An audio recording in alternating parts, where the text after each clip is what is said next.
मृत्युंजय महारुद्र त्राहि मां शरणागतम् जन्म मृत्यु जरा व्याधि पीडितं कर्म बंधनैः त्रिदलं त्रिगुणाकारं त्रिनेत्रं च त्रिधायुधं त्रिजन्म पाप संहारम एक बिल्वम शिवार्पणम।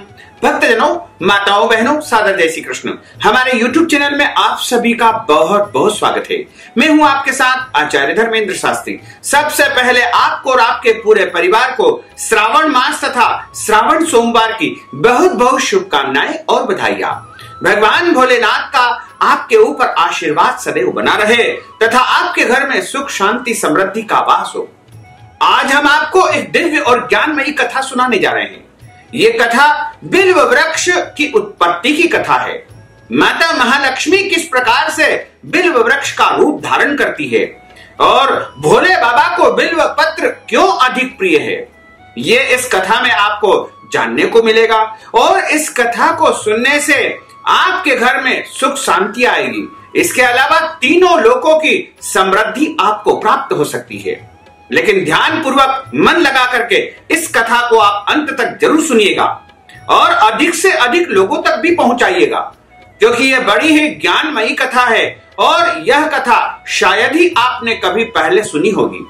क्योंकि बिल्व वृक्ष का प्रागट्य कैसे हुआ तथा भगवान भोलेनाथ को बिल्व पत्र इतने अधिक प्रिय क्यों है और माता महालक्ष्मी का बिल्व पत्र से क्या संबंध है, ये इस कथा में आपको जानने को मिलेगा। बोलिए शंकर भगवान की जय, महालक्ष्मी मात की जय। एक समय की बात है, नारद जी एक बार भगवान भोलेनाथ की स्तुति कर रहे हैं और स्तुति करके उन्होंने भोलेनाथ से पूछा कि प्रभु, आपको प्रसन्न करने के लिए सबसे उत्तम और सरल उपाय क्या है? ऐसा कौन सा साधन है जिससे आप जल्द ही प्रसन्न हो जाते हैं? हे त्रिलोकीनाथ, आप तो निर्विकार है, आप निष्काम है, आप सहज ही प्रसन्न हो जाते हैं। फिर भी मेरी जानने की इच्छा है कि आपको अत्यधिक क्या प्रिय है। नारद जी ने जैसे ही भगवान भोलेनाथ से पूछा तो भगवान शंकर जी बोले, नारद जी, वैसे तो मुझे भक्त के भाव सबसे अधिक प्रिय है। जो भाव से मुझे भजता है मैं उसकी मनोकामना को पूर्ण कर देता हूं। फिर भी आपने पूछा है तो मैं अवश्य ही आपको बताता हूं। मुझे जल के साथ साथ बिल्व पत्र बहुत प्रिय है। जो अखंड बिल्व पत्र मुझे श्रद्धा से अर्पित करता है, मैं उन्हें अपने शिवलोक में स्थान देता हूं। नारद जी भगवान शंकर और माता पार्वती की वंदना करके अपने लोक को चले गए।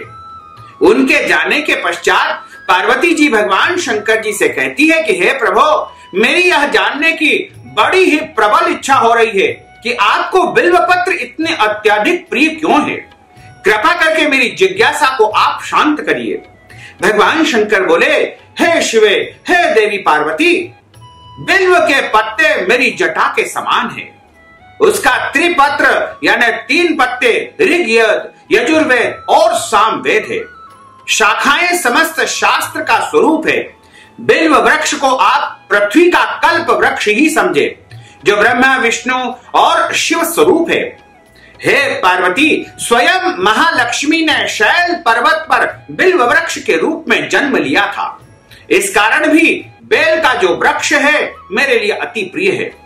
महालक्ष्मी बिल्व वृक्ष का रूप धारण किया था। यह सुनकर के पार्वती जी के मन में कौतूहल और जिज्ञासा प्रकट हो गई तथा पार्वती जी ने जिज्ञासावश भगवान से पूछा और अपनी जिज्ञासा को रोक नहीं पाई।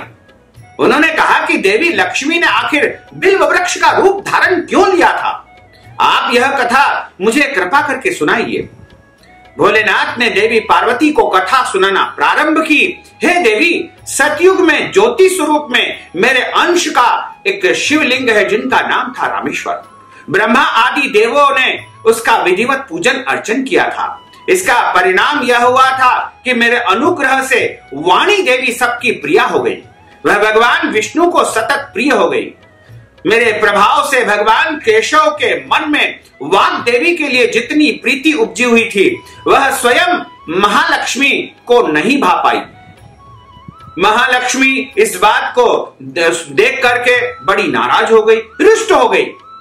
उन्होंने मन ही मन विचार किया कि जब मैं महालक्ष्मी के रूप में विष्णु की प्रिया हूं, विष्णु की पत्नी हूं, फिर वाग्देवी को अपने हृदय में स्थान विष्णु क्यों दे रहे हैं और उससे अधिक प्रीति क्यों कर रहे हैं? ऐसा उनके मन में जो है भाव उत्पन्न हुआ और वह अपने आप को रोक नहीं पाई। श्री हरि के प्रति उनके मन में कुछ दुराव पैदा हो गया। वह चिंतित और रुष्ट होकर के चुपचाप परम उत्तम श्री शैल पर्वत पर वहां से चली गई। वहां उन्होंने तपस्या करने का निश्चय कर लिया और उत्तम स्थान का चयन करने लगी। महालक्ष्मी ने उत्तम स्थान का निश्चय करके मेरे लिए विग्रह की उग्र तपस्या प्रारंभ की। महालक्ष्मी देवी ने कठोर तपस्या प्रारंभ कर दी।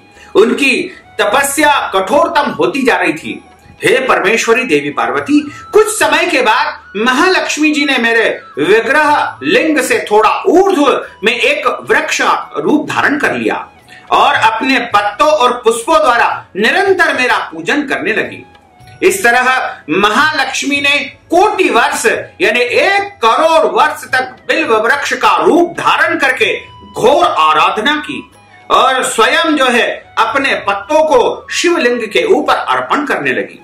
अंततः उन्होंने मेरा अनुग्रह प्राप्त हुआ और मैं प्रसन्न होकर के वहां पर प्रकट हुआ और देवी से इस घोर तपस्या करने की आकांक्षा पूछ करके वरदान देने को तैयार हुआ। महालक्ष्मी ने कहा कि मैं हरि की सबसे अधिक प्रिय हूं और श्री हरि नारायण की सबसे अधिक प्रिय पत्नी के रूप में मुझे सदैव वो मानते आए हैं। लेकिन एकाएक ऐसा कुछ हुआ कि उन्होंने वाग्देवी को अपने हृदय में स्थान दे दिया और वाग्देवी के प्रति विष्णु जी का विशेष प्रेम हो गया। और आपसे मेरा अनुरोध है कि वाग्देवी के प्रति उनका प्रेम समाप्त हो जाए और पुनः भगवान नारायण विष्णु मुझे प्राप्त हो और मैं जो है उनकी प्रिया बन जाऊं और उनका सारा का सारा प्रेम मेरे प्रति रहे, यानी वाग्देवी के प्रति उनका बिल्कुल भी प्रेम न रहे। भगवान भोलेनाथ ने जब इस प्रकार की उनकी आकांक्षा को सुना तो शिवजी बोले कि हे महालक्ष्मी, श्री हरि के हृदय में आपके अतिरिक्त किसी और के लिए प्रेम है ही नहीं। वाग्देवी के प्रति उनका प्रेम नहीं है, अपितु श्रद्धा है, आस्था है। यह सुनकर के लक्ष्मी जी प्रसन्न हो गई और पुनः विष्णु जी के हृदय में स्थित होकर के निरंतर उनके साथ विहार करने लगी। हे देवी पार्वती, महालक्ष्मी के हृदय का एक बड़ा विकार इस प्रकार से दूर हुआ और इस कारण हरि प्रिया उसी वृक्ष रूप में सदा सर्वदा के लिए अतिशय भक्ति से भर करके यत्न पूर्वक मेरी पूजा करने लगी। और हे पार्वती, इसी कारण बिल्व का जो वृक्ष है, उसके जो पत्ते हैं, उसके फल फूल आदि मुझे बहुत प्रिय हैं और सदैव जो है बिल्व वृक्ष के अंदर लक्ष्मी का निवास होता है और जो मनुष्य बिल्व वृक्ष से बिल्व फल से पूजन अर्चन करता है वो साक्षात जो है लक्ष्मी की कृपा तो प्राप्त करता ही है, लेकिन मेरा सदैव स्नेह उसके ऊपर बना रहता है, क्योंकि बिल्व वृक्ष का जो पेड़ है वो साक्षात लक्ष्मी का स्वरूप है और लक्ष्मी जी ने ही कठोर तपस्या करके बिल्व वृक्ष का रूप धारण किया था और मैं निर्जल स्थान में बिल्व वृक्ष का आश्रय लेकर के निवास करता हूं। बिल्व वृक्ष के नीचे हमेशा मैं विराजित रहता हूं। बिल्व वृक्ष को सदा सर्व तीर्थमय एवं सर्वदेवमय मानना चाहिए, इसमें तनिक भी संदेह नहीं है। बिल्व वृक्ष, बिल्व फूल, बिल्व के जो फल होते हैं या बिल्व की जो लकड़ी होती है या बिल्व काष्ठ के चंदन से जो भक्त मेरा पूजन करता है वो मेरा अतिशय प्रिय भक्त होता है। और जो बिल्व वृक्ष के पत्तों के ऊपर चंदन से मेरा नाम ओम नमः शिवाय या शिव लिख करके मुझे अर्पण करता है, मैं उस मनुष्य को सभी पापों से मुक्त कर देता हूं तथा उसे धर्म, अर्थ, काम, मोक्ष वो जो भी चाहता है उसे प्रदान कर देता हूं और अंत समय में उसे शिव लोक में स्थान दे देता हूं। हे देवी, उस व्यक्ति को स्वयं लक्ष्मी जी भी नमस्कार करती है जो मुझे बिल्व पत्र या बिल्व फल का अर्पण करता है। जो बिल्व पत्र से मेरा पूजन करता है उसकी समस्त मनोकामनाएं, उसके जीवन की अभिलाषाएं मैं तत्काल ही पूर्ण कर देता हूं। इसी कारण मुझे बिल्व पत्र सबसे अधिक प्रिय है, क्योंकि लक्ष्मी जी ने बिल्व वृक्ष का रूप धारण करके, मेरी आराधना करके और मुझे प्रसन्न करके मुझसे वरदान लिया था। तभी से बिल्व पत्र चढ़ाने की परंपरा प्रारंभ हुई है। जो बिल्व वृक्ष के नीचे प्राण छोड़ता है उसको रुद्र देह की प्राप्ति होती है। और मेरी पूजा के लिए बिल्व पत्र के पत्तों को जो है उत्तम माना गया है, और बिल्व वृक्ष का पेड़ परम कल्याणकारी माना गया है। और मैं सदैव यानी भोलेनाथ माता पार्वती को समझाते हैं कि मैं बिल्व वृक्ष के तने में हमेशा निवास करता हूं। और जो मनुष्य बिल्व वृक्ष के पेड़ की पूजा करता है, या बिल्व वृक्ष के पास खड़े होकर के, या बिल्व वृक्ष के नीचे बैठ करके मेरे मंत्रों का जाप करता है, उसको परम सिद्धि प्राप्त हो जाती है। इस प्रकार बिल्व वृक्ष की महिमा अपरंपार है। जो कोई भी भगवान भोलेनाथ की कृपा प्राप्त करना चाहता है उसे बिल्व पत्र अर्पण करना चाहिए। बिल्व पत्र यदि नहीं मिले तो बिल्व फल अर्पण कर सकता है। बिल्व फल भी यदि नहीं मिले तो बिल्व वृक्ष की लकड़ी भी अर्पण कर सकता है, या लकड़ी या फिर उसका घिसा हुआ चंदन भी अर्पण कर सकता है। और यदि सूखे बिल्व पत्र भी मिल जाए तो उनको भी उपयोग कर सकता है। बिल्व वृक्ष का चूर्ण भी भगवान भोलेनाथ को चढ़ाया जा सकता है। इसके अलावा बिल्व पत्र कभी भी बासी नहीं होते हैं, बारंबार उनको धो करके आप भोलेनाथ को चढ़ा सकते हैं। यानी चढ़े हुए बिल्व पत्र को भी आप उठा करके बारंबार कई बार भोले बाबा को आप चढ़ा सकते हैं। बिल्व पत्र सूखे चढ़ा सकते हैं, बिल्व पत्र पुराने चढ़ा सकते हैं, या बिल्व पत्र यदि चढ़े हुए हैं तो उनको बारंबार आप धो करके उपयोग कर सकते हैं। इस प्रकार बिल्व वृक्ष की महिमा अपरंपार है और साक्षात महालक्ष्मी का निवास बिल्व पत्र में माना गया है।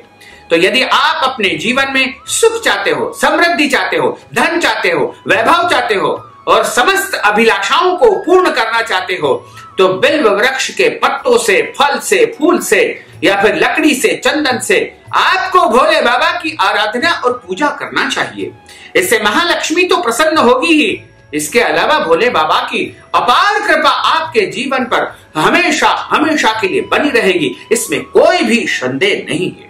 तो इस प्रकार आपने बिल्व वृक्ष के उत्पत्ति की कथा को श्रवण किया है। अब हम सब मिलकर के भोले बाबा की आरती का श्रवण करेंगे। बोले भोले शंकर भगवान की जय, पार्वती माता की जय। ओम जय शिव ओंकारा, भोले हर शिव ओंकारा, ब्रह्मा विष्णु सदा शिव, बोले भोलेनाथ महादेव, अर्धांगी धारा, ओम हर हर हर महादेव। एकानन चतुरानन पंचानन राजे, भोले पंचानन राजे। हंसासन गरुडासन, हंसासन गरुडासन, वृषभाहन साजे, ओम हर हर हर महादेव। दो भुज चार चतुर भुज, दश भुज ते सोहे, भोले दश भुज ते सोहे। तीनों रूप निरखता, तीनों रूप निरखता, त्रिभुवन जन मोहे, ओम हर हर हर महादेव। अक्षमाला वनमाला, मुंडमाला धारी, भोले मुंडमाला धारी। चंदन मृगमद सोहे, चंदन मृगमद सोहे, भोले शुभकारी, ओम हर हर हर महादेव। श्वेतांबर पीतांबर बाघांबर अंगे, भोले बाघांबर अंगे। सनकादिक ब्रह्मादिक, सनकादिक ब्रह्मादिक, भूतादिक संगे, ओम हर हर हर महादेव। कर के माध्य कबांडल, चक्र त्रिशूल धरता, भोले चक्र त्रिशूल धरता। जग करता जग हरता, जग करता जग हरता, जग पालन करता।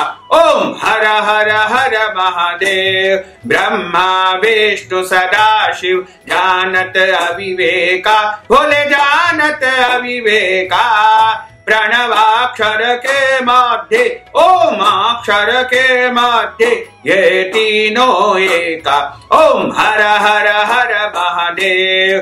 पार्वती जी पर्वत में विराजे, शंकर के लासा, भोले शंकर के लासा। भांग धतूरे के भोजन, भांग धतूरे के भोजन, भस्मी में वासा। ओम हर हर हर महादेव। काशी में विश्वनाथ विराजे, नंदो ब्रह्मचारी, भोले नंदो ब्रह्मचारी। निता उठा भोग लगावत, सब मिल दर्शन पावत, महिमा अति नारी। ओम हर हर हर महादेव। अवंतिका महाकाल विराजे, भक्तन हितकारी, भोले भक्तन हितकारी। नेता उठा भस्म रमावे, सब मिल दर्शन पावे, महिमा अति भारी। ओम हर हर हर महादेव। त्रिगुणा स्वामी की आरती जो कोई नर गावे, भोले जो कोई नर गावे।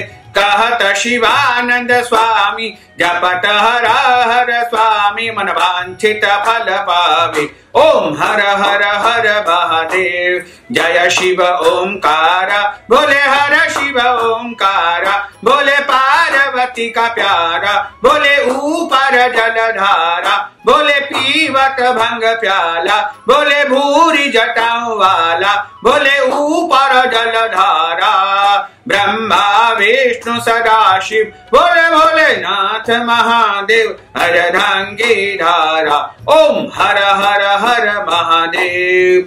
बोले भोले शंकर भगवान की जय, पार्वती माता की जय, महालक्ष्मी माता की जय, लक्ष्मी नारायण भगवान की जय। धर्म की जय हो, अधर्म का नाश हो, प्राणियों में सद्भावना हो, विश्व का कल्याण हो, सनातन धर्म की जय हो, गौ माता की जय हो, नगर बस्ती की जय हो, आज के आनंद की जय हो, कल के आनंद की जय हो, परसों के आनंद की जय हो, बरसों बरसों के आनंद की जय हो। ओम नमः पार्वती पते, हर हर महादेव हर।